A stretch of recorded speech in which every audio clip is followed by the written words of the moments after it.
Vamos a continuar nuestras charlas sobre semiótica.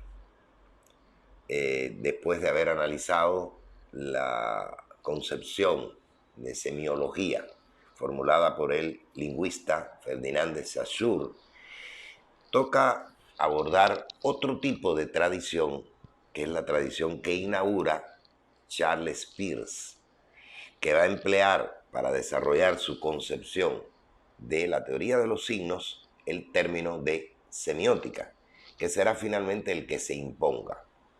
Mientras Saussure centraba su atención en el signo de carácter lingüístico, y más exactamente de acuerdo a su apreciación en la oralidad del lenguaje oral como tal, el escrito lo dejaba a un lado, y aunque después Roland Barthes va a desarrollar un espectro algo más amplio en el territorio de la semiología y aborda temas más allá del signo lingüístico oral, en realidad la expansión del campo de la semiótica se obtiene con la concepción de Peirce de que la semiótica designa una ciencia del signo en general, o sea, estudia cualquier clase de signo. Charles Sanders Peirce fue filósofo y físico norteamericano. Y como decíamos, a él se debe la fundación de esta nueva manera de enfocar el problema de los signos a través del concepto de semiótica. Lo secundó posteriormente en este trabajo de expansión Charles Morris, filósofo y semiótico estadounidense, que no solamente va a desarrollar las ideas de Peirce, sino que va a aportar una serie de elementos nuevos en la concepción general de esta ciencia. Y se le considera con toda razón uno de los creadores de la semiótica. Vamos a leer un poco la definición que Peirce nos da de lo que él se plantea como su trabajo. Que yo sepa, soy el pionero, o mejor, un explorador, en la actividad de aclarar e iniciar lo que llamo semiótica, es decir, la doctrina de la naturaleza esencial y las variedades fundamentales de cualquier clase posible de semiosis. Es interesante que en esta definición resaltar algunas cuestiones. En primer lugar, él se autoproclama como iniciador, como pionero en este campo, y en efecto, en buena medida lo es. Ferdinand Saussure se había ocupado del signo estrictamente lingüístico y él va a hablarnos de un campo mucho más amplio.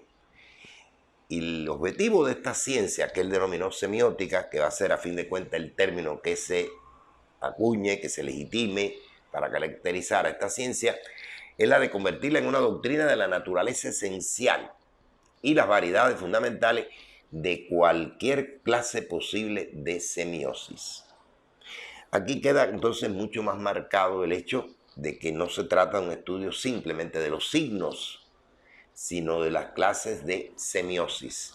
Semiosis es el proceso de trabajo con los signos, el tratamiento, la manera de articularse esos signos, de que logren ser vehículos expresivos. Y él dice, por semiosis entiendo una acción o una influencia que sea o suponga una cooperación de tres sujetos, como por ejemplo un signo, su objeto, su interpretante. En otra traducción aparece, en vez de signo, objeto, interpretante, representamen, su objeto y su interpretante.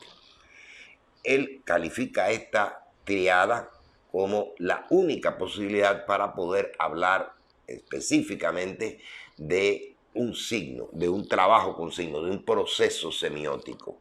Y niega toda posibilidad de que sea una relación entre dos individuos, una pareja de individuos.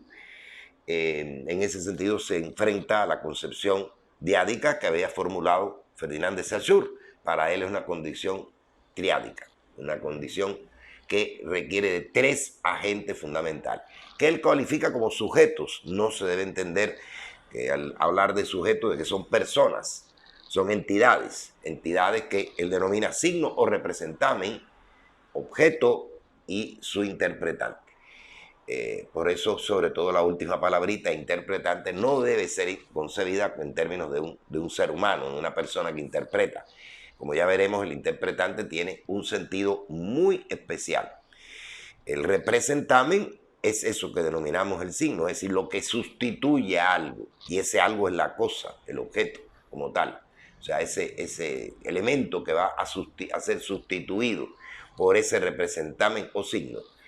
Y el interpretante es la regla, la ley, la orden a través de la cual cualquier individuo puede entender la relación entre el representamen o signo y el objeto. Dicho de otro modo, esa regla que está socialmente establecida, culturalmente legitimada, tiene que ser comprendida por el sujeto que va a realizar una acción semiótica para poder establecer la relación entre el representamen o signo y el objeto correspondiente. Una regla, una ley. El desconocimiento de esta regla o esta ley impide que se pueda realizar una adecuada correlación entre la una y la otra. Inevitablemente tiene que estar presente. Y por lo tanto, repito, la influencia tiene que ser presentada por estos tres factores y no por dos. Recuerden que Ferdinand de Saussure estaba presente el significado y el significante. O sea, es un estudio del signo lingüístico. Aquí es como el proceso semiótico, están presentes tres factores.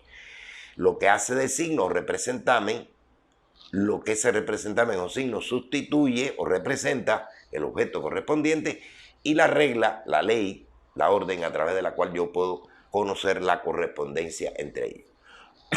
Como habíamos advertido, la semiótica fue el término más aceptado y así lo aceptó la Sociedad Internacional de esta disciplina.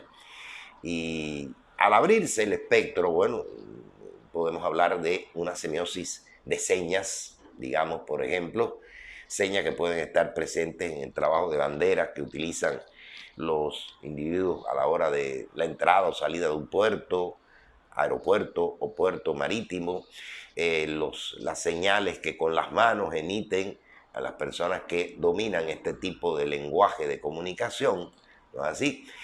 Puede estar presente el lenguaje braille, o sea, aquellos punticos que con una superficie determinada les sirve a las personas ciegas para poder expresarse y comunicarse entre sí. Pero también pueden estar las banderas que cada una representa un signo determinado, un representamen. ¿De qué? De un objeto determinado, un país, una región, un lugar determinado. Pueden estar otros tipos de signos, como por ejemplo los que empleamos a la hora de enunciar que un vehículo determinado funciona en calidad de emergencia, para llevar un herido, para transportar a una persona que ha sido accidentada, etcétera, etcétera. Y hablamos de la Cruz Roja. La Cruz Roja, el símbolo de la Cruz Roja, deriva de la tradición cristiana occidental, y por eso una cruz. A diferencia, por ejemplo, del mundo musulmán, en que ese mismo vehículo que transporta heridos, personas accidentadas, lo que tendría sería una media luna roja. La cruz o la media luna roja son signos desde este punto de vista. El propio hecho de la cruz, que ahí va diferente. Por ejemplo, la cruz cristiana, con sus dos elementos, horizontal y vertical. O la antigua, mucho más antigua cruz egipcia, que tenía como una especie de lazo en la parte superior y que estaba en el báculo o batón del faraón para emitir el poder o garantizar el poder. Y es muy anterior a la cruz cristiana. O las cruces que se emplean en las tradiciones cristianas ortodoxas, que tienen otros tipos de líneas, mayor tipo de línea, expresan justamente eso, el sentido de la cristiandad. Interesante porque antes que se utilizara la cruz, el representamen del cristianismo, el signo del cristianismo era presente un pez, como consecuencia de que la cruz era mal vista, constituía un objeto de agresión, un objeto de maltrato, un objeto de crimen. Era la forma preferida de los romanos para poder condenar a aquellas personas que por X motivo realizaban algún acto considerado como ilícito, como inapropiado. Jesús fue clavado en una cruz, o a otros consideran que fue amarrado a una cruz, y la cruz era denigrante. Por eso inicialmente el signo del cristianismo no era una cruz, era por ejemplo un pez. El pez porque deriva de la estructura del lenguaje griego y hebreo respecto al sentido que tiene. El pez es sinónimo de Cristo, de Mesías. Y por lo tanto era el signo que empleaban tanto visual, hoy lo vemos en muchos lugares, la gente sigue utilizando ese simbolito en diferentes vehículos, lugares públicos, etcétera, etcétera, o simplemente se hacía algún tipo de alusión manual al pez. Hasta en las convocatorias que se realizaban secretamente de los primeros cristianos en la Roma antigua.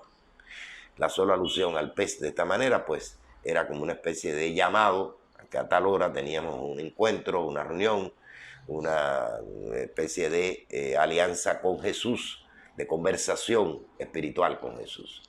Los signos, por lo tanto, tienen una enorme variedad. Como decíamos, el signo de Pir es una relación triádica. Está el representante o signo, el objeto y el interpretante. Los seguidores de esta tradición se mueven más, y por eso el sentido más amplio del signo, en un territorio bien diferente al de la lingüística, o no solamente el de la lingüística.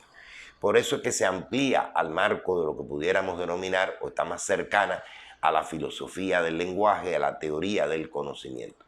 ¿Cuántos y cuáles pueden ser los signos que empleemos de diferentes maneras en diferentes condiciones o circunstancias?